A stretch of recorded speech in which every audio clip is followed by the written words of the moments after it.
Did you know that 50% of Washington transplants regret their move here within the first year? We see it happen over and over again in my line of work. People completely fall in love with a postcard image of the Pacific Northwest, but then they fail to account for the incredibly dramatic differences in climate and culture and logistics that exist just 50 miles apart from one another.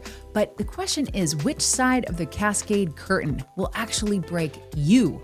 Well, I am Leah Courage, your Washington State real estate advisor, and today I am exposing the 4 specific regions of Washington that look like paradise online, but can function like absolute traps in real life if you don't know the pros and cons. So the people who thrive here align their lifestyle with the microclimate. The ones who fail try to force a California kind of lifestyle into a Pacific Northwest reality. And by the end of this video, you will know exactly which corner of the state fits your personality and your budget and your tolerance for rain, by the way. I am going to break down the specific red zones where the commute will crush your soul, the wet zones where the mold just might consume your house, and the desert zones where the heat will absolutely shock you.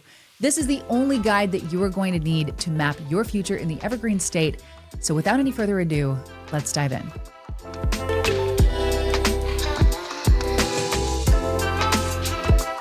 So we have to start with the most common romantic fantasy that newcomers have about Washington State, and I call it the Twilight trap. This refers to the Olympic Peninsula and the coastal regions. So thanks to movies, which I have named, and pop culture, people have this kind of vision of living in a moody, romantic rainforest. They picture themselves living, say, in a cabin in the woods, surrounded by moss and ferns and drinking coffee while the rain gently taps on the roof. And you can get that in certain places, I will say. But a lot of people look at property prices in places like, say, Aberdeen or Hoquiam or Forks, and they see that they can buy a massive house or acres of land for a fraction of the cost of what they could find in Seattle for the same price. And they think that they've found a kind of cheat code to the Washington real estate market. But here's the reality check that you need before you pack your flannel shirts. The Washington coast is not just rainy. It is climatologically completely distinct from the entire rest of the state. It's often referred to as the wet coast for a very good reason. So while Seattle gets a really bad rep for rain, the city actually gets about 37 to 38 inches of precipitation a year. That's actually kind of manageable. However, if you move out to the coast or the foothills of the Olympics, you are stepping into a completely different and very wet world. Aberdeen receives nearly 85 inches of rain a year, way more than double Seattle's volume. And if you go deeper into the rainforest near Forks or the Quinault Valley, you are looking at areas that receive 120 to 140 inches of rain annually. That isn't just rain, that's a serious lifestyle that you're stepping into. So let's talk about what living in 100 inches of rain actually feels like psychologically. So that means that for 6 to 8 months out of the year, the ground really never fully dries out. It means that you're constantly battling moss on your roof and on your siding and on your driveway. It means that vitamin D deficiency isn't just a buzzword, it's actually a medical reality that you will very likely have to manage. I have had clients move to the area seeking solitude, only to find that the gray dome of clouds that sits over the coast from November all the way through May can be incredibly isolating. Seasonal affective disorder is a very real factor here, and if you're not prepared for days on end where the sun sets at 4:15 p.m. in the wintertime and then it doesn't make a meaningful reappearance for weeks, the romance of the rainforest fades very quickly. Furthermore, we have to discuss the economic reality of these coastal towns. Very much unlike the booming tech hubs of the Puget Sound, a lot of these areas are historically logging or fishing towns that have faced significant economic transitions. So while there's a beautiful kind of gritty resilience to these communities, the data paints a really stark picture. The median household income in counties like Grays Harbor is roughly $63,000, which is nearly half of King County's $122,000 average. You simply won't find the same density of high-paying jobs or healthcare specialists out there. And if you work remotely, you need to verify the internet infrastructure personally because Washington State currently has the widest digital divide in the nation. Recent studies show that while 68% of urban residents do have access to high-speed internet, Only 31% of rural residents do. So do not trust what the listing says that high-speed internet is available, because in rural Washington, that usually means a satellite connection that drops every single time a heavy storm rolls in, which, like we established, happens all the time. So look, watching videos on YouTube is great, but avoiding a six-figure mistake is even better. So my team and I help people relocate to and from Washington every single day. We know the difference between a good investment and an absolute money pit. So whether you're moving in 9 days or 90 days, stop guessing. Pick up the phone and shoot us a text or send us an email right now. Let us build your custom real estate roadmap so that you land in the right spot the first time. All of our contact information is in the description below. Now we're going to get back to it.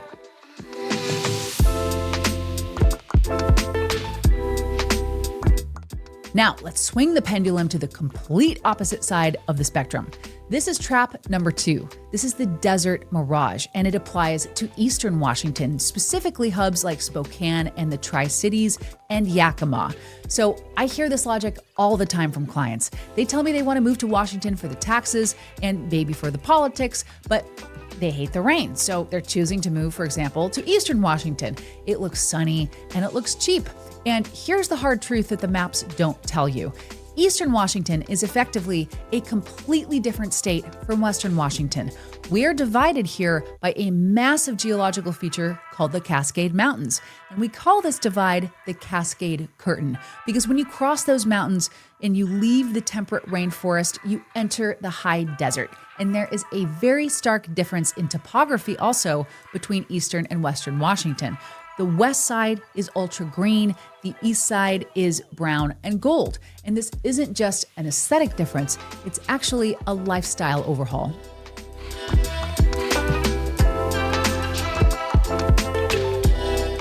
So let's look at, for example, the Tri-Cities, Richland, Kennewick, and Pasco. So in the summer, temperatures here don't just get warm, they actually get dangerous. The average high in July is 92 degrees, but that hides the extremes. We regularly in these areas see heat waves with 10 or more consecutive days over 100 degrees. It's dry, blistering heat. And in fact, the all-time record high here is 115 degrees, and that's literally within 2 degrees of Las Vegas. So if you're moving from a mild climate thinking that Washington is cool and misty, I mean, parts of it are, but you're going to be shocked when you step out of your car in August and it feels like you're in Arizona. You are trading the rain gear for serious air conditioning bills on the east side.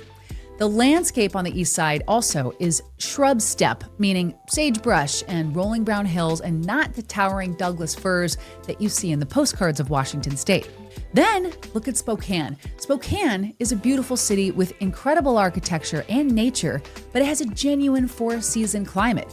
Unlike Seattle, where snow is a rare panic-inducing event that melts in a day, Spokane gets a real winter. We're talking about an average of 44 inches of snow per year compared to Seattle's meager 6 inches, and some years Seattle gets 0 inches. And more importantly, that snow doesn't just melt away, it actually stays on the ground for an average of 5 months out of the year, from November through March. So if you end up buying a house on the South Hill in Spokane, which is a very desirable neighborhood, you need to know how to drive on ice. You need winter tires, and you need to know how to shovel your sidewalk. There's also, you should know, a very significant cultural and political shift when you cross the Cascades, and anyone living in Washington right now is laughing at me because they already know this. So Western Washington is anchored by Seattle, and it's deeply blue and progressive. Eastern Washington is generally a lot more conservative and rural. So if you're moving to Washington specifically for the political climate that you see on the news regarding Seattle, then you might be surprised to find that Eastern Washington feels a lot more like Idaho or the Midwest culturally. And the data confirms this duality perfectly. So in the recent 2024 election, King County voted roughly 74% Democrat, while Lincoln County in the East voted 74% Republican. It's almost a mathematical inverse. It is vital that you visit these areas before committing, because the Washington vibe isn't a monolith. It's actually a split screen reality right between the two areas with the Cascade Mountains in the middle. But before we get to the traffic nightmare that traps thousands of commuters every single day in Western Washington, I need to introduce you to The Turn. And that's the hard truth about making friends in Washington. There's a concept here known as the Seattle freeze, and it's the idea that people are polite, but they're distant, and it's hard to break into social circles. So most people think that this is just a big city problem and it's limited to downtown Seattle. They think, well, if I move into a smaller town, then maybe everybody's going to be welcoming and they'll bring me a pie as soon as I move into the house. Well, the reality is that the freeze is actually more of a statewide kind of a cultural trait, not just a Seattle problem. So Washingtonians really value privacy and autonomy to a fairly extreme degree.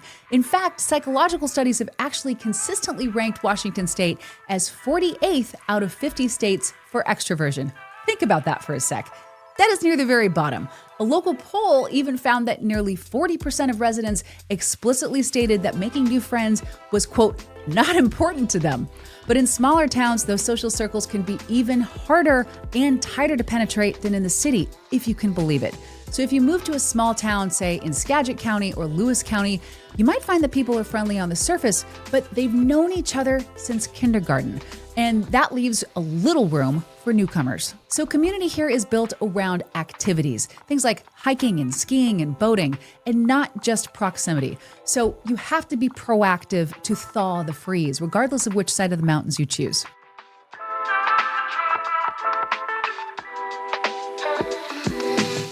Now let's talk about the trap that impacts the most people. That would be trap number 3, the Gridlock Gauntlet. So this refers to the massive I-5 corridor stretching all the way from Marysville in the north, all the way down to Tacoma and Olympia in the south. So here's the seductive logic of the Gridlock Gauntlet. You get a job, say in downtown Seattle or Bellevue. You look at the prices in the city and you see that a decent single-family home starts at nearly $1 million. Then you look 30 miles away in Federal Way or Puyallup or Tacoma and you see that you can get a bigger house, a bigger yard, and a 3-car garage for $600,000. And you do the math and you think, well, it's only a 30-mile drive. You're walking now into a mega commute trap because in Western Washington, distance is not measured in miles. It's measured in bottlenecks and in minutes. So the I-5 corridor is geographically constrained by water on one side and mountains on the other. There are very few alternate routes. So if you live in Marysville and you work in Seattle, then you have to pass through the Everett choke point where Boeing traffic merges. And if you live in Puyallup but you work in Seattle, then that means that you have to navigate the Tacoma Dome curve, which is notoriously one of the worst traffic spots in the entire country. So that 30-mile drive is not 30 minutes. It's actually reliably 90 minutes each way or more sometimes. And that is 3 hours of your life every single day staring at brake lights. And I want you to really visualize that. 3 hours a day is 15 hours a week. That is a part-time job. You are effectively working part-time job just to sit in your car. It means you're trading time with your kids and time at the gym and the time cooking dinner just for a guest bedroom that you use twice a year. We're also seeing a rise in what we call the super commuter from areas like Lake Stevens or Graham. So these areas have absolutely exploded with new construction because land was cheap. Developers built beautiful, massive communities, but the infrastructure, the roads and the highways, did not keep pace. So you have thousands of people trying to funnel onto 2-lane highways in order to get to the interstate. And it can take you 20 minutes just to get from your driveway to the freeway on-ramp. So the moral of the story here is if you're going to buy in the Gridlock Gauntlet, you need to be realistic. Do you have a hybrid schedule? Can you take the Sounder train? If you have to drive 5 days a week, then I strongly urge you to reconsider the value of that extra square footage versus the value of your mental health.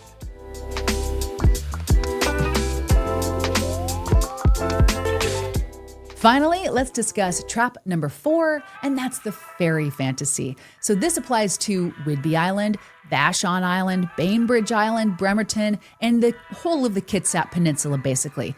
This is the most romantic trap of them all, and trust me, I know all about it because I lived in the San Juans for over 6 years.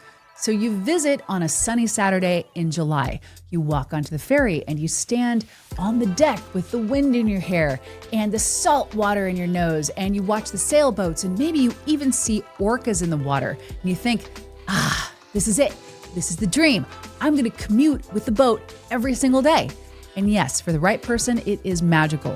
But here's what you have to understand. And it is a highway that can be canceled due to fog or mechanical issues or staffing shortages, all of which we have quite a bit. So when you live on the other side of the water, you are subject to the tyranny of the schedule. So if you live in Clinton on Whidbey Island, but you work in Mukilteo or Everett, you are watching the clock every single afternoon. If you miss, say, the 5:30 boat, you aren't just 10 minutes late for dinner. You might be waiting an hour for the next one. If the boat is full, you're waiting 2 hours. And we call this ferry line culture. There's a bit of an etiquette to it also.